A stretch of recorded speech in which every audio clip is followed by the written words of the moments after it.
Imagine this. You're sitting in a room. A small, unassuming camera lens is pointed at you. You think it's just for security, or maybe a video call, but it's not. It's watching you. More than that, it's you. Every tiny muscle twitch around your eyes, the slight downturn of your lips, the speed of your blinks, it's all being fed into a machine.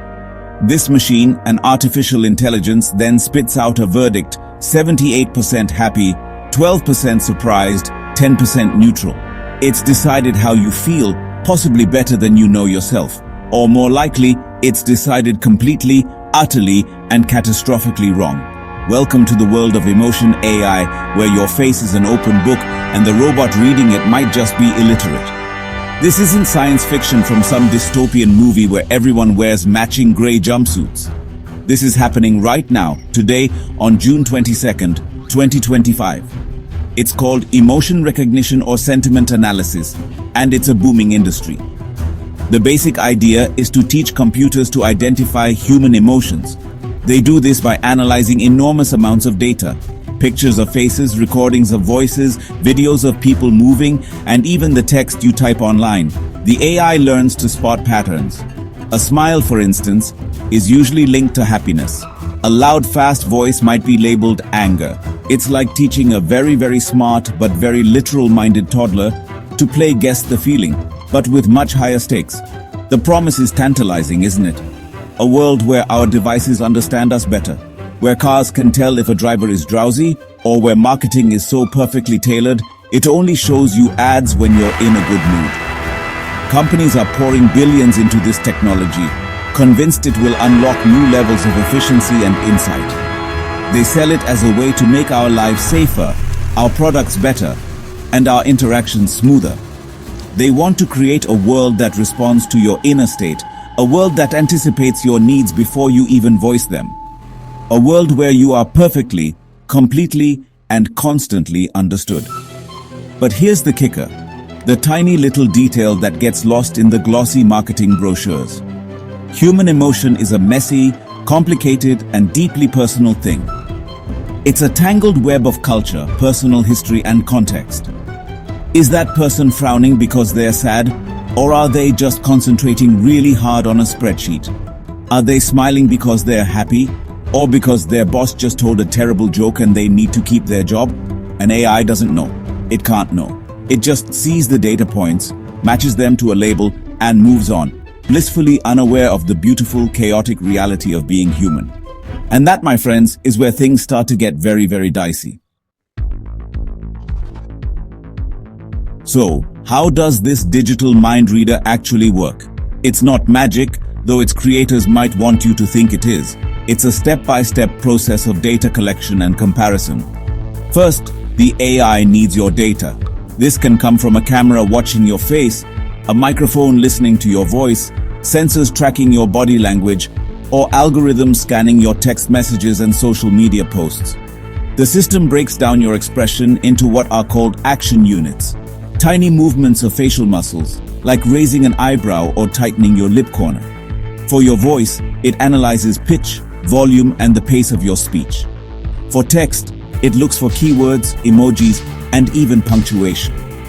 Once the AI has gathered all this raw data, the real analysis begins. The system compares these data points to a massive library, a database it has been trained on. This library contains millions of examples of faces, voices, and texts that have been painstakingly labeled by humans with emotions like joy, sadness, anger, or fear. So if your face shows a wide-eyed, open-mouthed expression, the AI scans its database and finds that this pattern has been labeled surprise 90% of the time in its training data. It then concludes with a high degree of statistical confidence that you are surprised. It's essentially a very advanced game of matching. Famous tools in this space have names that sound like they're straight out of a spy movie. There's FaceReader, which claims to analyze facial expressions with pinpoint accuracy. There's Affectiva, which grew out of MIT's Media Lab and is now used in cars and marketing. You've got corporate giants like Microsoft with its Emotion API and companies like Realize that help brands test audience reactions to their ads. All of these platforms operate on the same fundamental principle. Collect data, break it down into measurable parts, compare it to a labeled library, and then make an educated guess. It's a process, not a feeling. The problem, of course, is that the library is everything. If the database is flawed, the results will be flawed. If it was trained primarily on pictures of white American college students, how accurately can it read the face of an elderly Japanese woman? The system doesn't understand happiness. It understands the pattern it has been told is happiness. It doesn't understand sadness. It understands the specific combination of a downturned mouth and narrowed eyes. It's a high-tech parrot, repeating what it's been taught without any genuine comprehension of the words it's saying. And we are increasingly trusting this parrot to make judgments about our lives. This technology is not hiding in a lab. It's already out in the world, making decisions that affect you. Take hiring, for example. Some companies now use AI to analyze video interviews. The software scores candidates on their facial expressions and tone of voice, supposedly to find the most engaged or enthusiastic applicant. This means your job prospects could depend not just on your answers, but on whether a machine decides you smiled in the correct way. If you have a naturally reserved demeanor, or if you're just having a bad day, you could be flagged as a poor candidate before a human ever reviews your resume. Education is another frontier. Schools are experimenting with systems that monitor students in the classroom. The idea is to spot when a child is becoming bored, confused, or frustrated, so a teacher can intervene. On the surface, this sounds wonderful. A teacher with a digital assistant helping them cater to every student's needs. But what if the AI misinterprets a child's look of deep concentration as a sign of confusion? What if a student who is shy or neurodivergent is constantly flagged as disengaged, leading to unfair assessments of their ability and potential? It turns a classroom into a place of constant silent judgment. And then there's marketing. Companies use emotion AI to test your reactions to movie trailers, advertisements, and even product packaging. They want to know the exact moment an ad makes you feel happy or excited, so they can make it even more persuasive. It's emotional manipulation on a massive scale. Smart cars are also getting in on the act, with in-cabin cameras that monitor the driver for signs of drowsiness or distraction. The car could then sound an alarm or suggest taking a break. Even airports are testing systems to scan faces in security lines, looking for signs of stress or deception to identify potential threats. In each of these cases, the technology is sold as a way to improve safety, fairness, and our overall experience. A safer road, a more attentive teacher, a job interview free from human bias. These are noble goals, but they all rely on one crucial assumption, that the AI is right. They assume that a machine can accurately and impartially decode the most complex, nuanced, and culturally specific aspect of our humanity.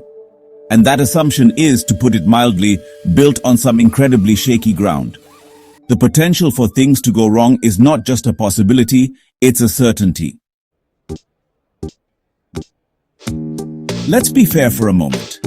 Emotion AI isn't entirely a villain from a cheap horror movie. There are some genuinely helpful potential uses. For people who have difficulty communicating verbally, such as those with certain medical conditions, a system that helps interpret their nonverbal cues for caregivers could be life-changing. In mental health, an app that helps you track your moods by analyzing your journal entries or voice notes could offer valuable insights for you and your therapist. In these scenarios, the AI acts as an assistant, a tool to augment human understanding, not replace it. The goal is to help, not to judge. However, the risks are enormous, and they often outweigh the benefits. The most obvious risk is error. A 2019 study reviewed over 1,000 papers on emotion AI and found there is no reliable evidence to support the idea that people express emotions in a universal, consistent way. In other words, the core assumption of the entire industry is scientifically questionable. An AI might mistake a grimace of pain for a scowl of anger, or a smile of politeness for genuine joy. When the stakes are a job offer or a passing grade, that kind of error isn't just a glitch, it's a life-altering injustice. Then there's the problem of bias, which is baked into these systems. AI is trained on data, and that data comes from our biased world. Most training datasets are overwhelmingly composed of images of white people. As a result, these systems are often less accurate at reading the emotions of people of color, leading to discriminatory outcomes. Furthermore, cultural differences are a massive blind spot. In some cultures, direct eye contact is a sign of confidence. In others, it's a sign of disrespect. An AI built in Silicon Valley is not going to understand these nuances. It will simply enforce one cultural norm as the correct one for everyone. Finally, we have the slow-motion car crash of privacy. To work, these systems need a constant stream of our most personal data. Our faces, our voices, our private thoughts typed into a search bar. This creates a world of constant surveillance where every emotional flicker can be recorded, analyzed, and stored forever. Who owns this data? How is it being used? Could your emotional profile be sold to insurance companies or political campaigns? We are being asked to trade our privacy and autonomy for the promise of a slightly more convenient or optimized life without a full understanding of what we are losing in the bargain. So, after all that, what's my take? Look, I think this technology is fascinating. The science behind it is clever and the ambition is undeniable. In very specific, controlled and helpful contexts, I can see a place for it. An app that helps someone on the autism spectrum understand social cues, or a tool that helps a therapist see long-term patterns in a patient's mood. These are potentially good things. In these cases, the AI is a helper. It provides data points, suggestions, and insights, but the final decision, the actual human judgment, is left to a person. The AI is a co-pilot, not the one flying the plane. The moment this technology becomes a judge, however, is the moment we've gone too far. The idea that an algorithm should have the power to accept or reject a job applicant, pass or fail a student, or flag someone as a security threat based on its interpretation of their face is, frankly, terrifying. It's the peak of lazy technocratic thinking. The belief that a complex human problem can be solved by simply throwing enough data at it.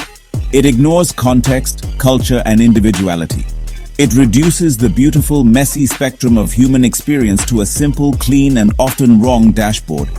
The future of this technology could go in some truly wild directions. Imagine augmented reality glasses that display a little emotional readout above everyone's head. Or a smart home that changes the lighting and music based on your perceived mood, deciding you need some calming blue light when you're just trying to watch an action movie. This isn't necessarily a better future. It's just a more intrusive one. It's a future where we are pressured to perform the correct emotions for the machines that watch us. A world where emotional authenticity becomes a liability. And that sounds absolutely exhausting.